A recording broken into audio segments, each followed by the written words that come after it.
வணக்கம். செந்தணலின் பிரதான செய்திகள். விரிவான செய்திகளுக்கு முன் தலைப்புச் செய்திகள். இன்று 7 எலும்புக்கூடுகள் அடையாளம். செம்மணியில் அகழ்வு 405 உயர்வு. வட்டுக்கோட்டை 50 எழுச்சி மாநாட்டு உரை முன்வைக்கப்பட்டுள்ள கோரிக்கை. நல்லூரில் நடைபெற்ற புதிய தீர்வு திட்ட வரைவை தயாரிக்கும் ஈழத்தமிழர் அரசியலமைப்பு நிர்ணய பொதுச்சபையின் முக்கிய கூட்டம். தீபச்செல்வனின் நூல்கள் தடுப்பு மனிதுரிமைகள் ஆணைக்குழுவில் விசாரணை. சுரேஷ் அலை கோட்டாவின் ரகசிய முகாமில் சிக்கிய தமிழ் பெண்ணின் வாக்குமூலம்.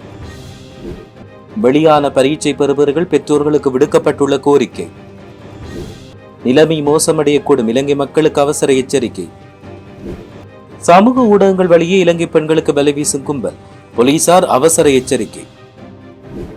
யாழில் யாசகம் பெற்ற பெண் மீது தாக்குதல், சமூக வலைத்தளங்களில் கண்டனம். நயினாதீவு கடலில் பலியான அதிபரின் மகன் நயினே சித்தி பெற்று சாதனை. நண்பருடன் நீராடச் சென்ற சிறுவன் பலி, விசாரணையில் அதிர்ச்சி, புத்தளத்தில் சம்பவம். சட்டவிரோத சிகரெட்டுக்குடன் கட்டுநாயக்கவில் சிக்கிய சீன நாட்டவர். மீண்டும் பரபரப்பாக மத்திய கிழக்கு கோர்முஸ் நீரணையை மூடும் ஈரானின் அதிரடி அறிவிப்பு. தொடர்வன விரிவான செய்திகள். செம்மணி மனித புதைகுழியில் இருந்து 7 எலும்புக்கூடுகள் இன்று அகழ்ந்தெடுக்கப்பட்டுள்ளன. அத்துடன் புதிதாக இன்னும் 11 எலும்புக்கூடுகள் அடையாளம் காணப்பட்டுள்ளன. செம்மணி புதைகுழியின் 3ஆம் கட்ட அகழ்வு பணியின் 30வது நாள் இன்று இடம்பெற்றது. இதன்போது இதுவரையான அகழ்வு பணியின் போது 405 எலும்புக்கூடுகளில் அடையாளம் காணப்பட்டுள்ளன. அடையாளம் காணப்பட்ட எலும்புக்கூடுகளில் 377 எலும்புக்கூடுகள் அகழ்ந்தெடுக்கப்பட்டுள்ளதாக தெரிவிக்கப்படுகிறது. வட்டுக்கோட்டை தீர்மானம் ஒரு அரசியல் ஆவணம் மட்டுமன்றி இது ஒரு தேசிய இனத்தின் அரசியல் உணர்வின் வெளிப்பாடு. தலைமுறைகளின் தியாகங்களால் வடிவமைக்கப்பட்ட ஒரு தேசிய பிரகடனம் என வட்டுக்கோட்டை 50 எழுச்சி மாநாட்டுரையில் தெரிவிக்கப்பட்டுள்ளது. வட்டுக்கோட்டை பிரகடனத்தின் 50வது ஆண்டின் நிறைவு எழுச்சி மாநாடு நேற்று யாழ்ப்பாணம் தந்தை செல்வா கலையரங்கில் நடைபெற்றது. இதன்போது நிகழ்த்தப்பட்ட வட்டுக்கோட்டை 50 எழுச்சி மாநாட்டுரையில் பல தசாப்தங்களாக தமிழர்கள் சமத்துவம், மொழி உரிமை, கல்வி உரிமை, நில உரிமை மற்றும் அரசியல் பங்கு பெற்றலுக்காக ஜனநாயக வழிகளில் போராடினர். ஆனால் ஒவ்வொரு முறையும் அவர்கள் எதிர்கொண்டது மறுப்பையும் ஒடுக்குமுறையையும் சிங்கள ஏகாதிபத்தியத்தின் வன்முறையையும் தான்.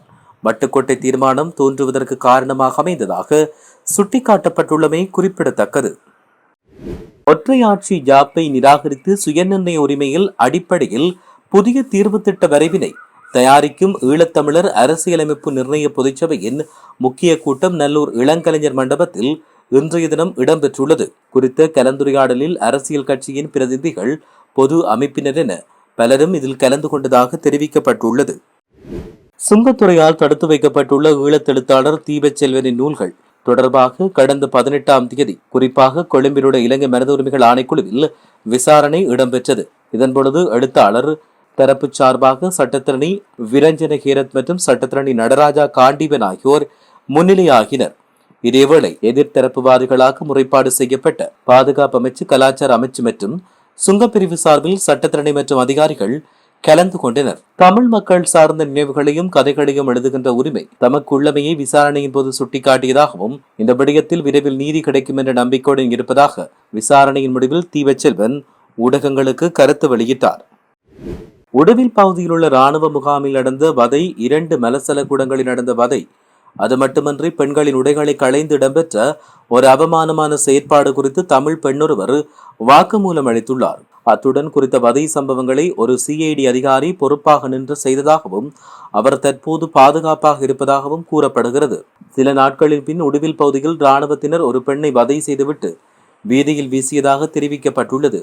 அதன்போது பாதிக்கப்பட்ட பெண்ணின் கையில் தொப்பியும் துணியும் இருந்ததாகவும் அது தற்போது வரை வைத்திருப்பதாகவும் தெரிவிக்கப்பட்டுள்ளமை குறிப்பிடத்தக்கது.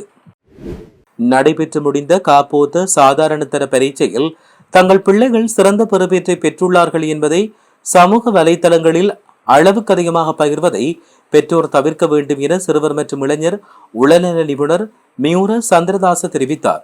சாதாரண தர பரீட்சை பெறுபவர்கள் வெளியாகியுள்ள சூழலில் மாணவர்களின் மனநிலை மற்றும் எதிர்கால கல்வி நடவடிக்கைகள் குறித்து அவதானம் செலுத்த வேண்டும் என்று அவர் சுட்டிக்காட்டினார். அதன்படி அனைத்து மாணவர்களதும் உளநலனை பாதுகாக்கும் நோக்கில் உளநல நிபுணர் சில முக்கிய ஆலோசனைகளை பரிந்துரைத்துள்ளதாக தெரிவிக்கப்படுகின்றமையும் குறிப்பிடத்தக்கது. இலங்கையில் டெங்கு நோய் பரவுகின்ற அபாயம் உள்ள சுகாதார மருத்துவ அதிகாரி பிரிவுகளின் எண்ணிக்கை 112ஆக அதிகரித்துள்ளதாக தேசிய டெங்கு கட்டுப்பாட்டு பிரிவு எச்சரிக்கை விடுத்துள்ளது.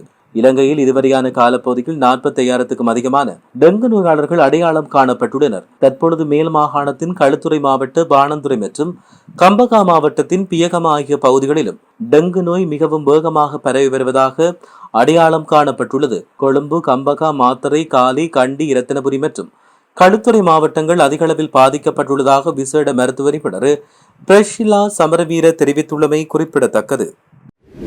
இலங்கையில் சமூக வலைதளங்கள் மற்றும் பிற தொடர்பாடல் தளங்களூடாக பெண்களை ஏமாற்றி பண மோசடி, பாலியல் சுரண்டல் மற்றும் பல்வேறு குற்றச்செயல்களில் ஈடுபடும் சம்பவங்கள் அதிகரித்து வருவதாக இலங்கை போலீசார் பொதுமக்களுக்கு எச்சரிக்கை விடுத்துள்ளனர். போலீஸ் ஊடக பிரிவு வெளியிட்டுள்ள அறிக்கையில் சமூக வலைதளங்கள் மூலம் பெண்களுடன் நட்பினை ஏற்படுத்தி அவர்களை மனரீதியாக கட்டுப்படுத்தி பின்னர் பாலியல் துஷ்பிரயோகம் செய்வதோடு பணம் மற்றும் பெறுமதியான பொருட்களை மோசடி செய்யும் சம்பவங்கள் நாட்டின் பல பகுதிகளில் பதிவாகி வருகிறது.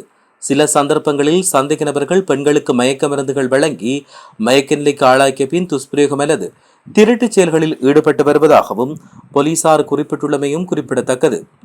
சமூக வலைதளங்கள் அல்லது இணையதளம் வழியாக அறிமுகமாக நபர்களிடம் பணம், நகை அல்லது பெறுமதியான பொருட்களை ஒப்படைக்க வேண்டாம் என்றும் தனிப்பட்ட புகைப்படங்கள், காணொலிகள் மற்றும் ரகசிய தகவல்களை பகிர்வதை தவிர்த்துக் கொள்ளுமாறும் பொதுமக்களுக்கு அறிவுறுத்தல் விடுக்கப்பட்டுள்ளது.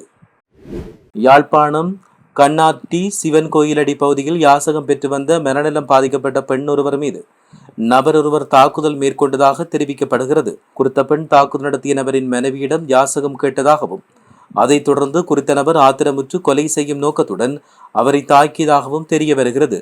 மேலும் தாக்குதலுக்கு பிற்பாடு குறித்த பெண்ணுக்கு கொலை மிரட்டல் விடுக்கப்பட்டதாக தெரிவிக்கப்பட்டுள்ளமை குறிப்பிடத்தக்கது.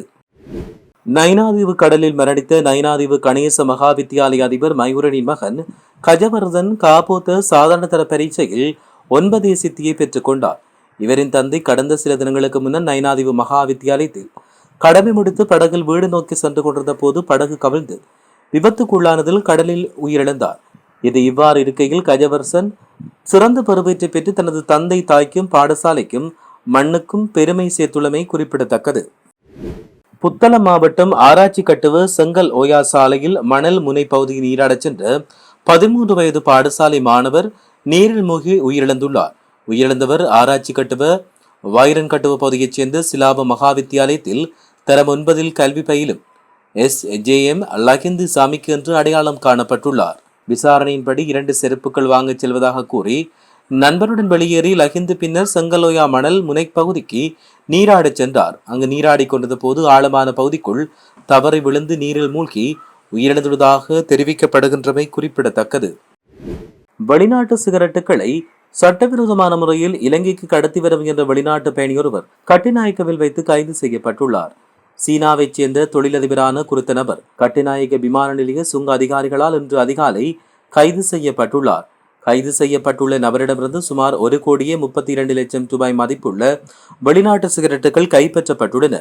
சந்தேக நபர் சீனாவில் இருந்து தாய்லாந்தின் பாங்காக் நகருக்கு வந்து அங்கிருந்து தாய் ஏர்வேஸ் விமானம் மூலம் இன்று அதிகாலை கட்டிநாயக்க விமான நிலையத்தினை வந்தடைந்துள்ளதாக தெரிவிக்கப்படுகிறது. இனி சர்வதேச செய்திகள். உலகின் முக்கியமான எண்ணெய் மற்றும் வர்த்தக கடல் பாதைகளில் ஒன்றான ஹார்முஸ் நீரிணையை கப்பல் போக்குவரத்துக்கு மூடவுள்ளதாக ஈரான் அறிவித்துள்ளது.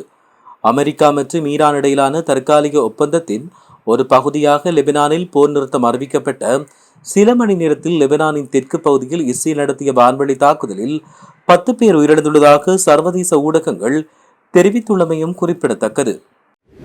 இத்துடன் செய்திகள் நிறைவடைகின்றன. வணக்கம்.